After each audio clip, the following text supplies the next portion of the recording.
Subscribe. Standing on a dark, incredibly quiet street in the dead of night. No long, drawn-out introductions today, folks. We're dropping right into the absolute heart of a seriously gripping narrative. Picture this. A gleaming, impossibly expensive car pulls up, and out steps a young, heavily arrogant guy named Arsalan. He walks over to this old, mysterious man we only know as Babaji. Babaji is just sitting there on the edge of the street in torn clothes, quietly cleaning a small wooden box.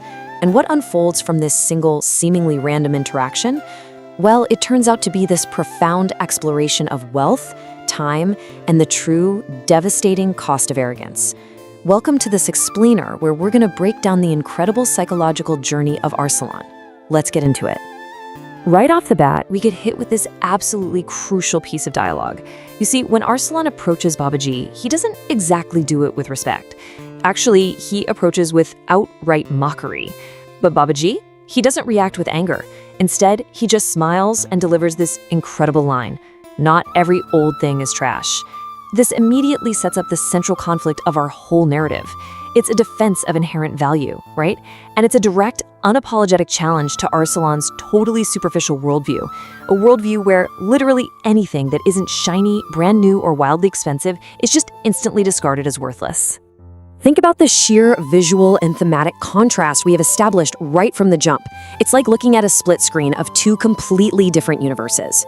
On one side, we've got Arsalan, young, flush with cash, absolutely dripping in ego, stepping out of a luxury vehicle. And on the exact opposite end of the spectrum, we have Babaji, elderly, shrouded in mystery, sitting in absolute poverty on a street corner. But you know, this isn't just a clash of economic classes. It's way deeper than that. It's a profound clash of values. It is the loud, obnoxious noise of arrogant wealth slamming directly into the quiet, grounded wisdom of poverty. Arsalan's mockery really, truly highlights the depth of his ignorance here. He literally laughs in the old man's face, boasting about his money, his car, his massive mansion, and asks what he could possibly lack in life. He looks down at this little wooden box Babaji is cleaning and just tells him to throw the trash away. And what we're seeing here is exactly how Arsalan's material wealth has completely blinded him. He is entirely incapable of recognizing the value of anything or anyone that doesn't have a massive price tag attached. His empathy is totally bankrupt, even if his bank account is full to bursting. Now, what's really interesting about this is Babaji's profound counterargument. He calmly tells Arsalan that his tomorrow is actually locked inside this little box. But more importantly, he identifies exactly what Arsalan is missing: peace and time. In one sentence, Babaji completely flips the power dynamic. Arsalan walked in thinking he had the world on a string, but Babaji correctly diagnoses that Arsalan is actually incredibly poor in the things that truly matter. It introduces the core driving theme of our story: true wealth is absolutely not physical. So let's unpack what Babaji actually means here by peace, or in the original language of the text, sukoon. We aren't just talking about, sitting in a quiet room or a lack of background noise. No, sukoon is that deep, unshakable inner tranquility. It's spiritual fulfillment. It's emotional stability. Honestly, it's the ability to sleep soundly at night knowing you're a decent human being. Babaji is insisting that despite Arsalan's sprawling mansions and fleet of luxury cars, his soul is entirely devoid of this sukoon. Wealth can buy you a really comfortable bed, for sure, but it fundamentally cannot purchase a peaceful night's sleep. Scene 2. The purchase and the wooden box. So let's fast forward to the very next morning. It turns out Arsalan actually bought that small wooden box from the old man. But get this, he bought it purely out of spite, just to mock him. He sits in his ridiculously luxurious room, laughing to himself about the crazy old man as he cracks the box open. He is completely, blissfully unaware of the true supernatural nature of the object he just brought into his home. Inside, he finds this old stopped watch, but attached to it is a cryptic note with a deeply eerie phrase: "Time doesn't stop, but it shows you your true face." Think about the sheer weight of those words. It's a warning. Time is an absolute, unstoppable force. We might try to pause it or ignore the consequences of how we treat people, but eventually, time strips away all our wealth and all our pretense, leaving only the raw reality of who we truly are. Okay, let's dive into this phenomenal sequence of events because things get wild here. The second Arsalan reads the note and laughs at it, the magic activates. Step 1, the box is open. Step 2, the note is read. Step 3, the hands on that seemingly broken, rusted watch suddenly start spinning backward, completely on their own. And step 4, the physical space around him begins to violently transform. The walls of his pristine room begin to peel, the vibrant colors fade out, the expensive furniture literally decays right before his eyes. The supernatural has completely, overwhelmingly overtaken his reality. Scene 3. A bitter future reality. We're jumping right into the climax of this vision now. The spinning watch hasn't just aged his room, it has forcibly plunged Arsalan into a terrifying, visceral vision of his own future. He's been entirely stripped of his present-day comfort and forced to look the direct consequences of his current arrogance right in the eyes. This timeline maps out the tragic irony perfectly. In the present, he's the arrogant youth in the gleaming car, right?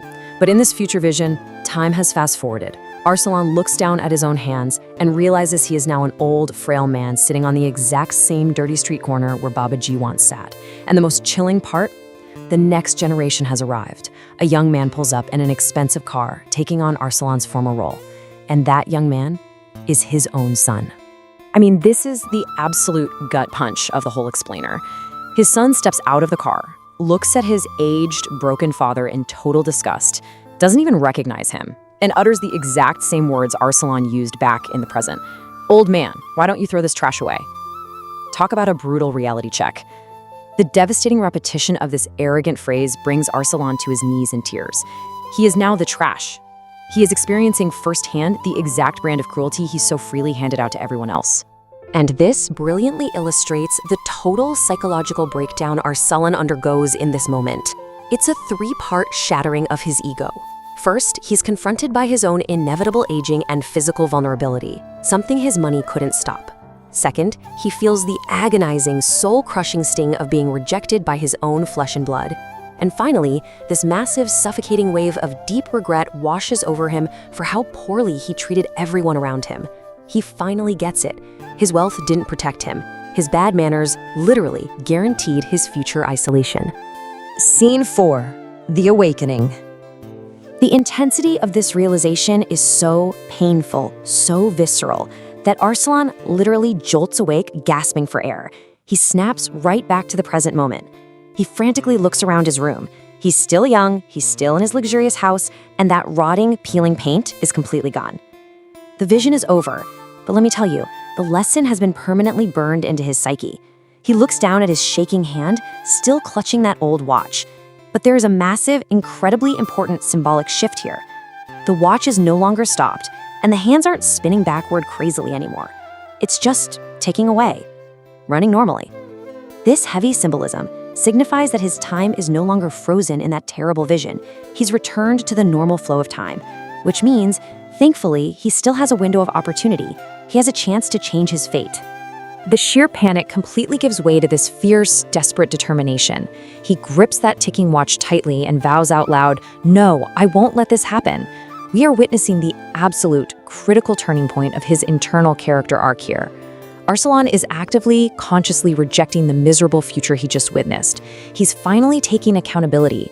He realizes that his future isn't written in stone yet. It's entirely dependent on the choices he makes, starting right this very second. Scene 5. The ending and redemption. So the tone completely shifts here to something much warmer, much more deliberate. Arsalan practically sprints straight back to that dark street corner, absolutely desperate to find Babaji. He wants to make amends, and honestly probably thank the man who just saved his soul. But the old man has completely vanished, gone. He only left behind a single final letter resting on the ground. Arsalan picks it up and reads, "Time showed you your face, now it's up to you how you spend your today." This letter represents the story's core message of personal agency. You see, Babaji provided the mirror, but he can't force Arsalan to actually change. Only Arsalan can do that. It emphasizes the extreme, overriding importance of living a compassionate, meaningful present. And almost like clockwork, Arsalan is instantly put to the test. Standing there alone with the letter, he spots a poor child walking on the street. Now, yesterday's Arsalan, he would have mocked this kid or just ignored him completely. But today's Arsalan, he walks over and embraces the child warmly.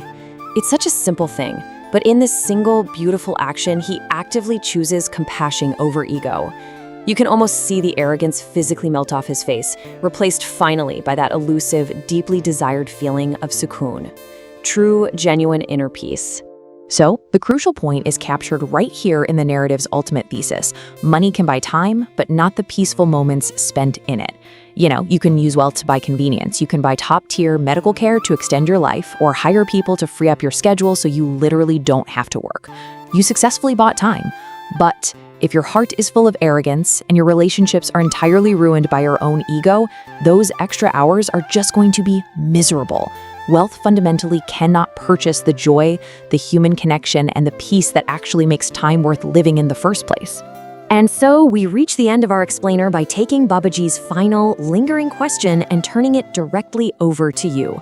Time is ticking for all of us, and eventually, it will show you your truth ace too.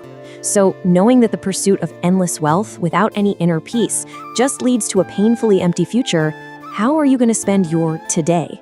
Thank you so much for joining me for this analysis. Keep learning, keep reflecting on what really matters, and I'll see you in the next explainer.